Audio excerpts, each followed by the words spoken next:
Mars, जिसका नाम war of God के नाम पर रखा गया है। मार्स पूरे सोलर प्लेनेट में अर्थ के जैसा ही है। आज पूरी दुनिया मार्स पर जाने के लिए नए नए मिशन बना रही है। क्या वाकई में वहाँ पर कोई लाइफ की पॉसिबिलिटी है या फिर कोई दूसरा ही रीज़न है? नासा ने भी मार्स मिशन को लॉन्च किया था। इस मिशन में नासा ने ऐसे ऐसे इमेज को कैद किया है जिन्हें देखने पर ऐसा लगता है कि वहाँ पर पहले से कोई सिविलाइजेशन रही होगी। इससे रिलेटेड काफ़ी सबूत भी नासा को मिले हैं। तो दोस्तों, सवाल है कि क्या मार्स पर रियल में कोई सिविलाइजेशन रही होगी? क्या मार्स पर एलियन है? अगर है तो कहाँ है?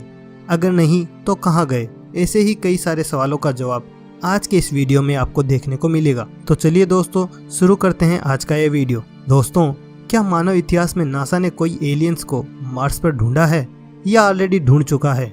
According to NASA image of Mars को देखकर ऐसा लगता है कि वहाँ पर पहले कोई सिविलाइजेशन जरूर रही होगी, क्योंकि इससे रिलेटेड नासा को काफी प्रूफ भी मिले हैं। ऐसा भी हो सकता है कि मार्स पर पूरा शहर रहा होगा जिसे हम अभी भी ढूंढने में नाकाम रहे हैं।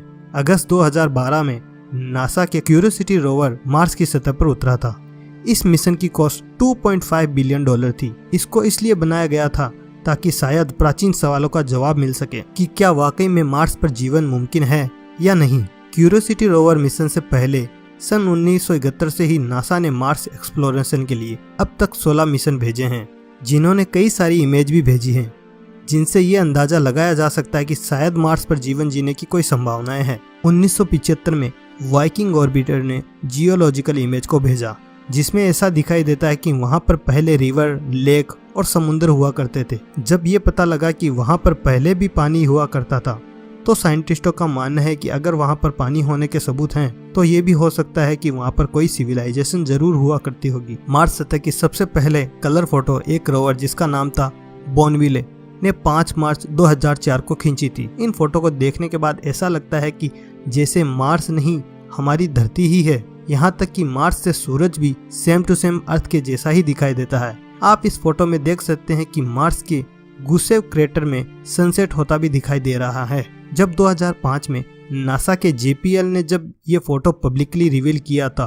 तो फिर दुनिया को पता चला कि मार्स कोई डेड प्लेनेट नहीं, जैसा कि हम सब मानते हैं, जो दिखने में ब्राउन स्काई और ब्राउन डस्टी सरफेस जैसा है। अगर हम मार्स की सतह से ऊपर देखते हैं तो हमें ब्लू स्काई और सनसेट भी दिखाई देता है, जो हूबहू हमारी पृथ्वी के समान है। क्या नासा के इस एक्सप्लोरेशन ने एलियन प्लेनेट पर रियल में कोई सीक्रेट को अनकवर किया है कि क्या वाकई में मार्स पर कोई पहले था या अभी भी कहीं दूर रहता है? 2004 में नासा ने अपने 2 रोवर को मार्स की सतह पर उतारा।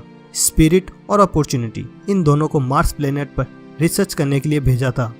अपॉर्चुनिटी रोवर ने नासा को बहुत सारी इमेज भेजी थी और स्पिरिट रोवर ने भी बहुत सारी इमेज भेजी थी। लेकिन जब स्पिरिट के द्वारा भेजी गई इमेज को साइंटिस्ट के द्वारा देखा गया, तो उन फोटो में कुछ ऐसा दिखाई दिया जिसे देखने के बाद यह लगता है कि वहाँ पर कोई जरूर रहता था। इस फोटो में आप देख सकते हैं कि ये एक स्कल दिखाई दे रहा है, जिसे देखने पर साफ दिखाई देता है कि उसके 2 आंखें हैं, नाक हैं और तो और उसके दांत भी दिखाई दे रहे हैं।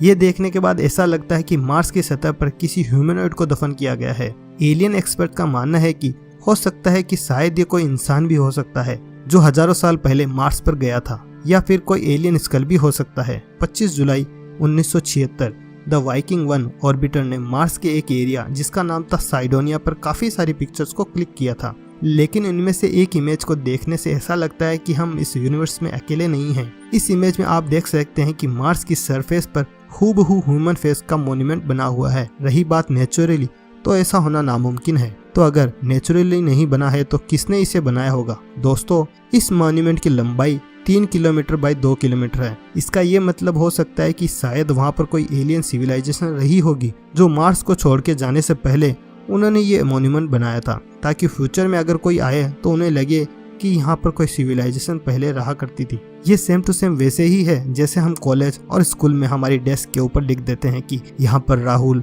महक या दीपा यहाँ पर बैठा करते थे। और शायद ये मॉन्यूमेंट इसलिए भी यहाँ पर बनाया गया होगा कि ये दूसरे प्लेनेट के लोगों के लिए एक वार्निंग भी हो सकती है। दोस्तों, जब इस जगह को वापस 2007 में ऑर्बिटर के द्वारा क्लिक किया गया था, तब वहाँ पर इस इमेज की जगह सिर्फ रेत का पहाड़ ही बच गया था। तो क्या वहाँ पर वो मॉन्यूमेंट न होकर सिर्फ रेत का पहाड़ था, या उस फेस को पर्पसली डिस्ट्रॉय किया गया था? 21 अगस्त 1993 को नासा का मार्स ऑब्जर्वर स्पेसक्राफ्ट से सिग्नल टूट गया था और कहा गया कि शायद फ्यूल की वजह से ऐसा हुआ है। जब फेस की वापस फोटो ली गई थी तो उस फेस की सारी फीचर्स जा चुकी थी, वहां पर अब कोई फेस इमेज नहीं बची थी। लेकिन एलियन थ्योरिस्ट का मानना है कि यह अब तक का सबसे बड़ा कवर अप हो सकता है मार्स पर एलियन सिविलाइजेशन के बारे में। मार्स मिशन पर भेजे गए एक रोवर ने एक इमेज सेंड की थी। इस इमेज में एक बॉक्स दिखाई दे रहा है जिसका नाम रखा गया था द एमो बॉक्स। ये फोटोग्राफ नासा के स्पिरिट रोवर के द्वारा ली गई थी। ये बॉक्स देखने में मेटालिक ऑब्जेक्ट जैसा दिखाई दे रहा है जो कि 90 डिग्री एग्जैक्ट एंगल पर बना हुआ है और बीच में होलो भी बना हुआ है जैसा कि स्क्वायर रेक्टेंगल बॉक्स हो। एलियन थ्योरिस्ट का मानना है कि नेचुरली ऐसा होना नामुमकिन है कि एग्जैक्ट 90 डिग्री पर कोई बॉक्स बने, तो उनका मानना है कि ये जरूर पहले किसी एलियन सिविलाइजेशन के द्वारा बनाया गया होगा। दोस्तों, ये तो थी कुछ तस्वीरें जिन्हें देख के ऐसा लगता है कि वहाँ पर कोई एलियंस रहा करते होंगे। लेकिन क्या मार्स प्लेनेट का हमारी धरती से भी कोई संबंध है? तो चलिए वो भी मैं बताता हूँ आपको। दोस्तों, मार्स मिशन पर भेजे गए एक रोवर ने ये फोटो साइडोनिया के एरिया में ली थी। इस इमेज को देखने पर ऐसा लगता है कि इस जगह पर 3 पिरामिड हैं जो कि सेम टू सेम इजिप्ट के पिरामिड की तरह ही कंस्ट्रक्ट किए गए हैं। तो क्या अर्थ पर जो पिरामिड हैं उनका वाकई में मार्स के पिरामिड से कोई रिलेशन है? एलियन थ्योरिस्ट टॉम ड्यूरेंट का मानना है कि अगर मार्स पिरामिड रियल है तो इसका मतलब है हजारों साल पहले वो हमारी धरती पर शायद आए थे और उन्होंने अपनी टेक्नोलॉजी ह्यूमन के साथ शेयर की होगी, जिसका अंदाजा इस बात से लगाया जा सकता है कि मार्स पिरामिड के जैसे हूबहू पिरामिड धरती पर अलग अलग जगह बने हुए हैं। मार्स के पिरामिड से सबसे बड़े पिरामिड का नाम है डीएनएम पिरामिड, जो कि 2 मील चौड़ा और हाफ माइल लंबा है। इन पिरामिड की खास बात यह है कि ये पिरामिड मार्स की नॉर्थ साउथ एक्सेस पर बने हुए हैं और same to same Egypt pyramid भी नॉर्थ साउथ एक्सेस पर ही बनाए गए हैं। कहना का मतलब है कि इजिप्शियन पिरामिड की नोक की सीध में मार्स पर ये पिरामिड बने हुए हैं। तो क्या इन 2 पिरामिड का सेम एक्सेस पर कंस्ट्रक्ट होना महज कोई इत्तेफाक तो नहीं हो सकता? जरूर अर्थ और मार्स की सिविलाइजेशन का आपस में कोई रिलेशन जरूर हुआ होगा। इस इमेज में देख सकते हैं कि जैसा पिरामिड के पास स्फिनिक्स बना हुआ है, हूबहू मार्स पिरामिड के पास भी बना हुआ है, जो देखने में भी स्फिनिक्स के जैसा ही लग रहा है। दोस्तों, अब जो मैं बात आपको बताने जा रहा हूँ शायद वो आपको आज तक नहीं मालूम होगी। अगर बात करूँ मैं कोऑर्डिनेट्स की, तो जो कोऑर्डिनेट्स गीजा की पिरामिड्स के हैं वो कोऑर्डिनेट्स मार्स के पिरामिड के भी हैं। तो दोस्तों, ये कोई इत्तेफाक नहीं हो सकता। चलो एक बार का मान लें कि ये इत्तेफाक हो सकता है, तो फिर लाइट्स की स्पीड के जो इक्वेशन है वही तो गीजा के पिरामिड्स के कोऑर्डिनेट्स हैं और तो और वही कोऑर्डिनेट्स मार्स के पिरामिड के भी हैं। मतलब ये दोनों पिरामिड्स के बीच में एलियन आया जाया करते थे, वो भी लाइट की स्पीड से। ऐसा हो भी सकता है क्योंकि गीजा पिरामिड पर एलियन यूएफओ के चित्रों को आसानी से देखा जा सकता है। अगर मार्स पर कोई एडवांस सिविलाइजेशन रही होगी तो कौन जानता है कि वो कौन सी टेक्नोलॉजी को यूज में लेते थे जिससे कि इतने सटीक तरीके से मार्स के पिरामिड का निर्माण किया गया था। क्या इजिप्ट पिरामिड एलियन के द्वारा बनाए गए थे as a cultural link between 2 societies? अगर ऐसा है तो कैसे मार्स की सोसाइटी का एंड हुआ? काफी सारे साइंटिस्ट जो कि मार्स सरफेस पर रिसर्च कर रहे हैं, उनका कहना है कि मार्स पर काफी बार एस्ट्रॉइड गिरे हैं जो कि बहुत ही बड़े हुआ करते थे। बड़े का मतलब इतने बड़े कि अगर वो एक बार टकरा जाएं तो इतनी तबाही मचा सकते हैं कि पूरा का पूरा प्लेनेट भी तबाह हो सकता है।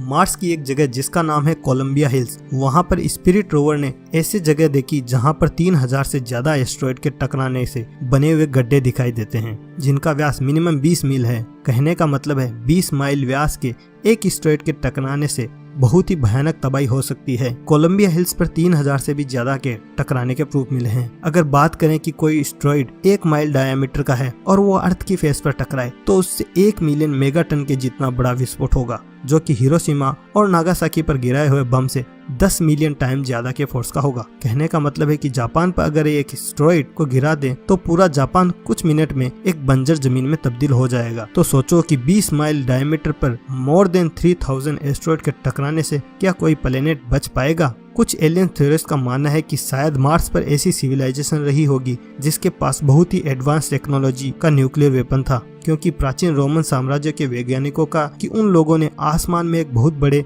आग के गोले को देखा था। ये बात सिर्फ रोमन साम्राज्य में ही नहीं बल्कि बेबीलोनियन साम्राज्य के वैज्ञानिकों ने भी इस बात का दावा किया है कि उन्होंने आसमान में बहुत बड़े आग के गोले को देखा है, जिसे रोमन और बेबीलोनियन वार ऑफ गॉड्स भी कहते हैं।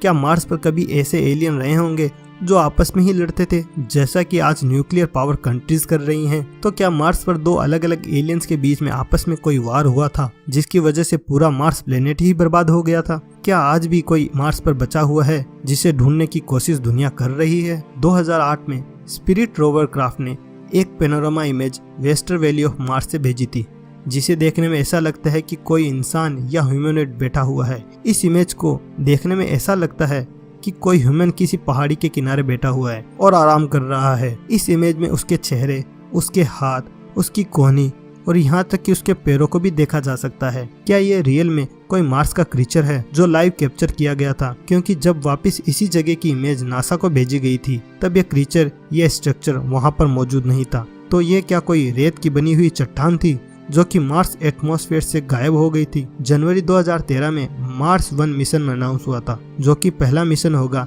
जिसमें मार्स पर इंसान को भेजा जाएगा। इस मिशन में इंसान और कार्गो को भी भेजा जाएगा और वहाँ पर रिसर्च की जाएगी कि क्या वाकई में मार्स ह्यूमन के रहने लायक हो सकता है। वो एस्ट्रोनॉट वहाँ पर अपनी बाकी बची हुई जिंदगी वहीं गुजारेंगे और मार्स को डेवलप करने में लगेंगे ताकि फ्यूचर में मार्स को रहने लायक बनाया जा सके। तो दोस्तों, क्या जो भी इमेज नासा को मिली है वो हमें किसी एलियन सिविलाइजेशन के होने का संकेत दे रही है? जैसे कि स्कल इमेज, सरफेस पर बना हुआ मॉन्यूमेंट, मेटल से बना हुआ एल्यूमिनियम बॉक्स और तो और मार्स के पिरामिड जो कि इजिप्शियन पिरामिड से मिलते हैं, और तो और उन दोनों के सेम कोऑर्डिनेट्स भी हैं, जैसे कि स्पीड ऑफ लाइट की इक्वेशन। अभी भी बहुत सारे सवाल हैं जिनके जवाब अभी भी हमें मिलने बाकी हैं, शायद फ्यूचर में हमें मिल जाए। तो दोस्तों, ये था आज का वीडियो। आई होप कि ये वीडियो आपको बहुत अच्छा लगा होगा। अगर हाँ, तो इस वीडियो को लाइक जरूर करें। आज का टारगेट रखते हैं 1000 लाइक्स के लिए, और इस वीडियो को आप अपने फ्रेंड्स और फैमिलीज के साथ जरूर शेयर कीजिए। अगर आपका कोई सजेशन या रिक्वेस्ट है तो वो भी हमें कमेंट बॉक्स में जरूर बताएं।